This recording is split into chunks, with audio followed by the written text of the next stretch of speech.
Salam Indonesia, Des Purba mempersembahkan Jurnal Pembalik. Apa itu jurnal pembalik? Jurnal pembalik adalah jurnal untuk membalikkan jurnal penyesuaian yang dibuat sebelumnya. Jurnal penyesuaian itu dibuat pada akhir tahun. Dengan demikian, jurnal pembalik dibuat per awal tahun berikutnya. Tidak semua jurnal penyesuaian perlu dibalikkan, namun terbatas hanya 4 item saja. Apa tujuan jurnal pembalikan? Tujuannya adalah untuk mempertahankan konsistensi pencatatan. Apa-apa saja yang perlu dibuat jurnal pembalikan? Yang perlu dibuat jurnal pembalikan pertama adalah biaya yang masih harus dibayar. Kemudian yang berikutnya adalah pendapatan yang masih harus diterima. Kemudian yang berikutnya adalah biaya dibayar di muka, tapi dicatat sebagai biaya. Kemudian yang berikutnya pendapatan diterima di muka yang dicatat sebagai pendapatan. Sebelum kita masuki ke jurnal penyesuaian, kita tinjau kembali proses akuntansi. Apa itu proses akuntansi? Proses akuntansi adalah seni untuk mencatat, mengklasifikasi, meringkaskan, dan melaporkan dalam bentuk laporan keuangan seluruh transaksi keuangan, serta menafsirkan isi laporan keuangan tersebut. Mari kita lihat chart berikut ini. Akuntansi adalah seni untuk mencatat transaksi keuangan di jurnal, itulah mencatat. Kemudian diklasifikasi, pengklasifikasiannya kita buat di buku besar. Kemudian meringkaskan, kita ringkaskanlah itu di dalam neraca saldo. Dan melaporkan dalam laporan keuangan seluruh transaksi keuangan serta menafsirkan isi laporan keuangan itu. Ini adalah proses akuntansi yang dilakukan dalam tahun berjalan. Kemudian berdasar laporan keuangan ada saldo yang terbawa ke tahun berikutnya, yaitu saldo yang terdapat di neraca. Beberapa bagian dari isi laporan tersebut harus dibalikkan dengan membuat jurnal pembalikan. Yang perlu dibalikkan adalah jurnal penyesuaian. Tapi tidak semua jurnal penyesuaian perlu dibalikkan. Inilah yang kita sebut tadi ada 4. Supaya lebih jelas, kita masuki saja contoh soal item pertama, biaya yang masih harus dibayar. Contoh, perusahaan membayar gaji bulanan setiap tanggal 5 bulan berikutnya. Artinya, gaji bulan Januari itu adalah untuk periode 1 sampai 31 Januari, tapi bayarnya Februari. Gaji Februari dari 1 sampai dengan 28 atau 29 Februari, tapi pembayarannya tanggal 5 Maret dan seterusnya. Demikian juga dengan Desember. Biaya gaji bulan Desember itu akan dibayar pada tanggal 5 Januari tahun berikutnya. Nah, dalam contoh soal ini, besar gaji bulanan untuk bulan Desember adalah 250 juta. Berikan jurnal penyesuaian per 31 Desember tahun A1, jurnal pembalik per 1 Januari tahun A2. Mari kita lihat garis waktu di bawah ini. Gaji Desember itu dimulai dari 1 Desember A1 dan berakhir sampai dengan 31 Desember A1. Gaji bulanan dibayar setiap tanggal 5 bulan berikutnya. Artinya, gaji Desember yang 250.000 ini akan dicatat tanggal 5 Januari tahun A2.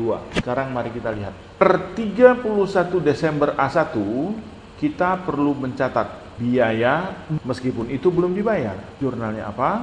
Biaya kita bertambah 250 juta. Dan belum dibayar, artinya ada hutang, gaji terutang atau gaji yang masih harus dibayar, 250 juta. Nah, gaji yang masih harus dibayar ini adalah unsur utang dan ini disajikan di neraca.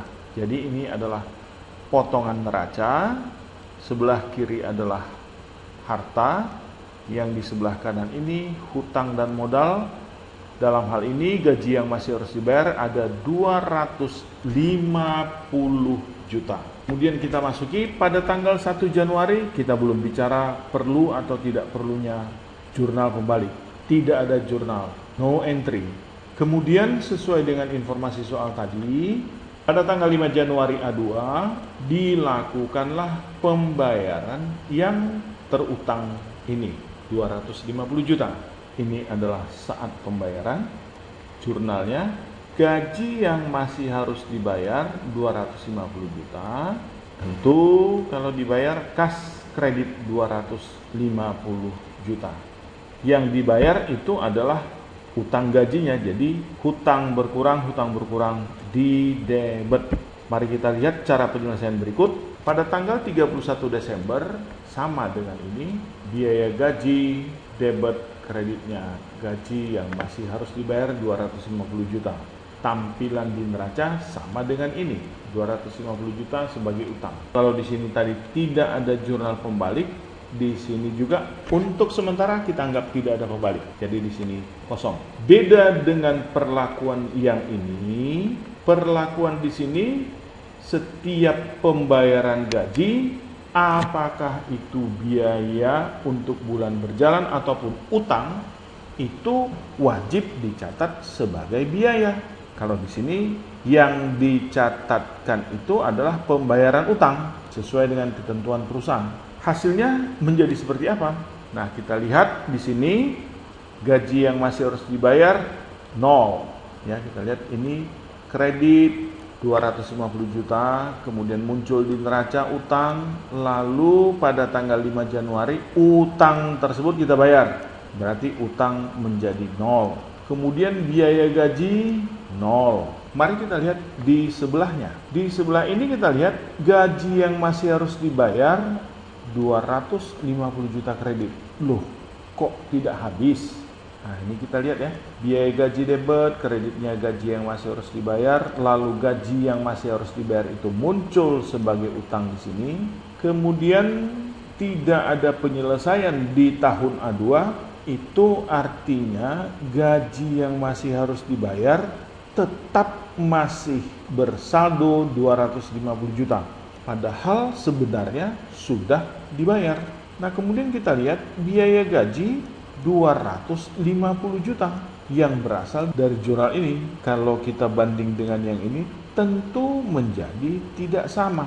Kenapa? Karena ini wajib dibukukan sebagai biaya, sementara ini pada saat bayar dianggap membayar hutang. Tapi kenyataannya sama. Nah, agar menjadi sama atau agar tidak menjadi salah, sebelum sampai per 5 Januari, khusus untuk perlakuan yang di sebelah kanan ini, pada tanggal 1 Januari A2 dibuatlah jurnal pembalik. Apa yang harus dibalikkan adalah jurnal penyesuaian yang dibuat sebelumnya, yaitu biaya gaji, debit, kredit, gaji yang masih harus dibayar. Sedangkan pada saat pembalikan, gaji yang masih harus dibayar, yang di sini kredit, kita debitkan, dan debit biaya gaji kita kreditkan. Nah, dengan kondisi ini, mari kita lihat gaji yang masih harus dibayar. Di sini tadi ada kredit, muncul hutang, lalu pada tanggal 1 Januari meskipun belum dibayar, dibalikkan. Sehingga saldonya menjadi 0 untuk gaji yang masih harus dibayar. Lalu untuk biaya gaji tadinya dikredit 250 juta. Kemudian pada saat bayar di debit 250 juta. Satu debit, satu kredit dengan jumlah yang sama 250 juta, biaya gaji menjadi 0 rupiah. Jadi ingat, apa yang dibalik? Yang dibalikkan adalah jurnal penyesuaian tahun sebelumnya. Inilah dia. Kemudian kita masuk yang berikut, pendapatan yang masih harus diterima. Contoh, perusahaan memberi pinjaman kepada Rodamas 100 juta per 20 Desember A1.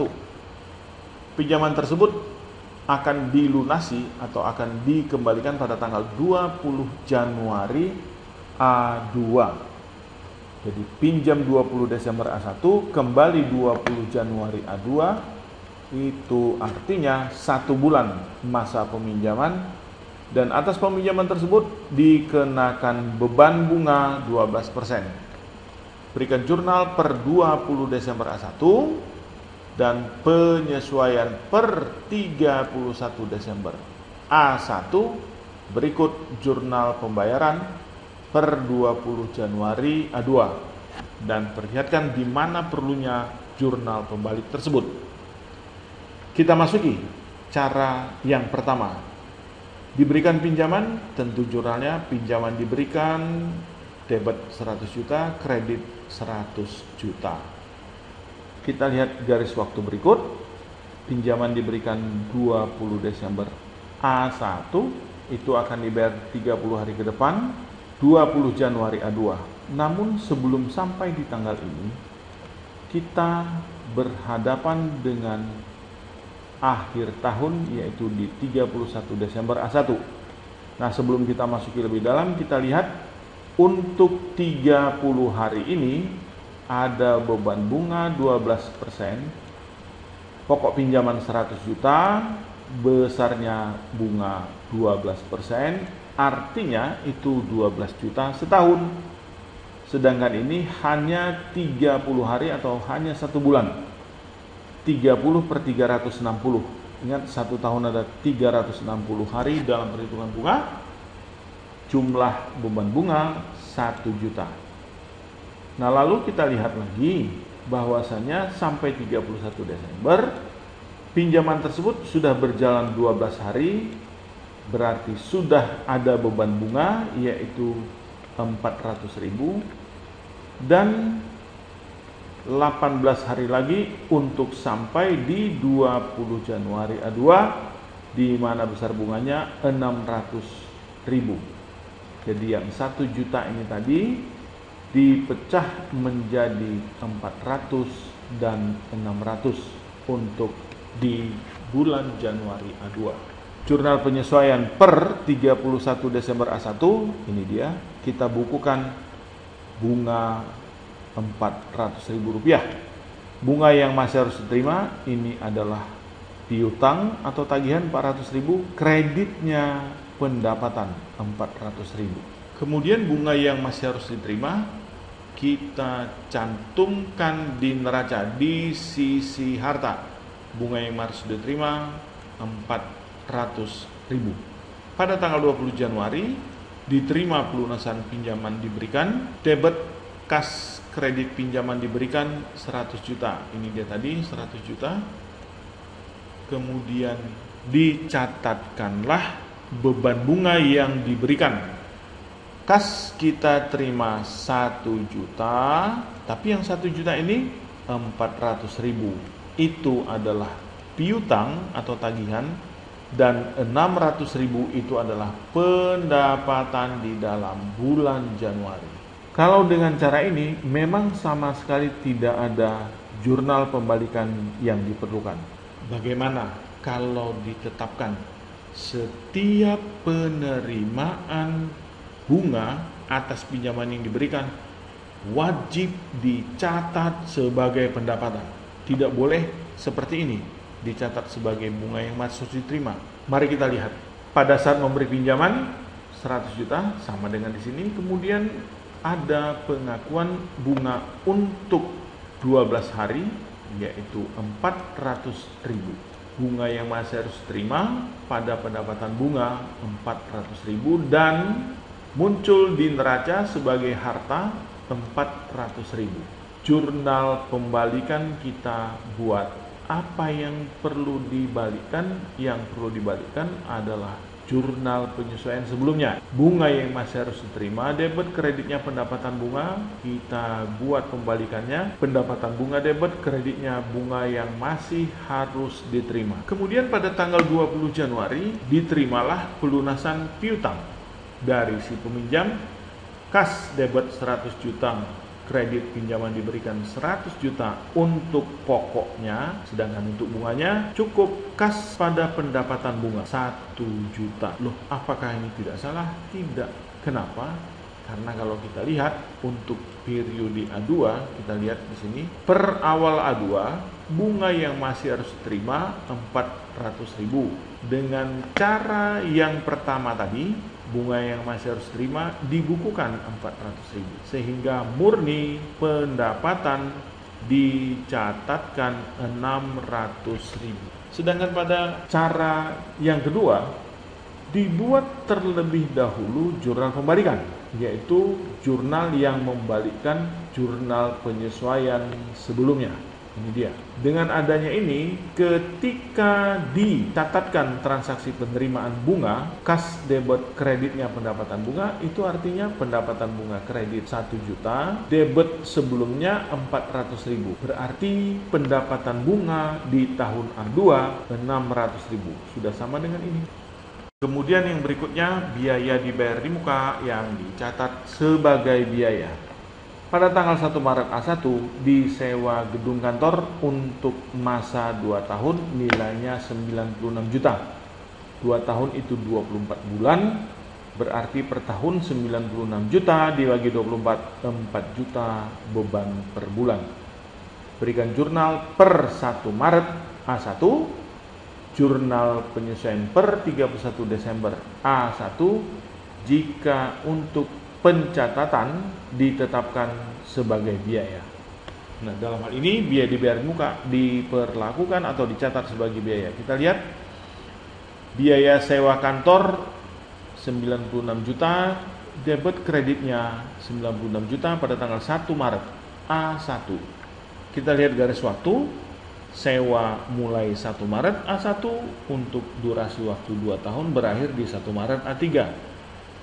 Setelah pembayaran 1 Maret A1, kita berhadapan dengan 31 Desember A1 sebagai tanggal pembuatan laporan keuangan. Lalu kita bagilah durasi waktu ini dari 1 Maret A1 sampai 31 Desember A1, dan satu lagi adalah dari 31 Desember A1 atau 1 Januari A2 sampai dengan 1 Maret A3. Kita lihat pembagian berikutnya. Untuk durasi waktu 1 Maret sampai 31 Desember A1, beban sewa itu 40 juta, yaitu 10/24 ya, 10 bulan, dari sini kemari 10 bulan per 24. Ingat kontrak 2 tahun berarti bagi 2 tahun, 1 tahun 12 bulan, 2 tahun 24 bulan, nilainya 40 juta. Kemudian yang berikutnya, untuk durasi waktu dari 31 Desember A1 sampai 1 Maret A3 itu ada 14 bulan, nilainya 56 juta. Tentu pemirsa masih ingat, jika dicatat sebagai biaya, penyesuaian biaya dibayar di muka adalah untuk jumlah yang belum habis, dalam hal ini 56 juta. Ayat jurnalnya, sewa gedung kantor dibayar di muka 56 juta, debit kreditnya biaya sewa gedung kantor 56 juta. Kita tampilkan di neraca seperti ini, sewa gedung kantor dibayar di muka 56 juta di sisi harta. Pada tanggal 1 Januari A2 dibuatlah jurnal pembalik, yaitu untuk membalikkan ayat jurnal per 31 Desember A1, yaitu biaya sewa gedung kantor 56 juta, kreditnya sewa kantor dibayar di muka 56 juta. Nah, inilah yang kita sebut dengan konsistensi pencatatan. Kalau waktu bayar itu dicatat sebagai biaya, setelah tutup tahun atau ganti periode, sewa gedung kantor tersebut juga tetap dicatat sebagai biaya. Kemudian kita masuki ke jurnal pembalikan yang terakhir, pendapatan diterima di muka yang dibukukan atau dicatat sebagai pendapatan. Kebalikan dari soal sebelumnya, yaitu soal biaya dibayar di muka, pada tanggal 1 Maret disewakan gedung untuk masa 2 tahun seharga 96 juta, buat jurnal penyesuaian per 1 Maret A1, 31 Desember A1 jika untuk pencatatan ditetapkan sebagai pendapatan. Pada tanggal 1 Maret A1 diterimalah sewa untuk 2 tahun, kas debit kreditnya pendapatan sewa diperlakukan sebagai pendapatan. Pada 31 Desember kita lakukan penyesuaian. Kenapa? Karena sudah dijalani waktu mulai dari 1 Maret sampai 31 Desember, yaitu durasinya 10 bulan. Jadi dari yang 96 juta ini, tentu pemirsa masih ingat, ini untuk 24 bulan, tapi per 31 Desember yang resmi menjadi pendapatan itu baru 10 bulan. Dalam arti yang belum jadi pendapatan itu ada 14 bulan. Jadi kita kurangi dong pendapatannya. Pendapatan sewa 56 juta kita kurangi, artinya masih berutang. Dan ini akan memunculkan hutang di neraca di sisi utang dan modal 96 juta. Sisa sewa tetap harus dibukukan atau harus tetap terbukukan sebagai pendapatan. Untuk itu kita buatlah jurnal pembalikan, kita balikkan jurnal penyesuaian sebelumnya, yaitu sewa diterima di muka pada pendapatan sewa.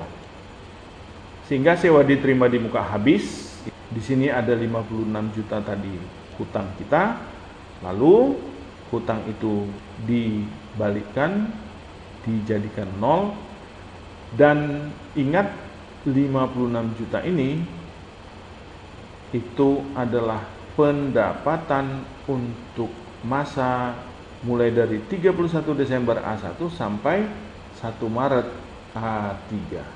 Demikianlah penjelasan mengenai jurnal pembalikan. Terima kasih, salam Indonesia.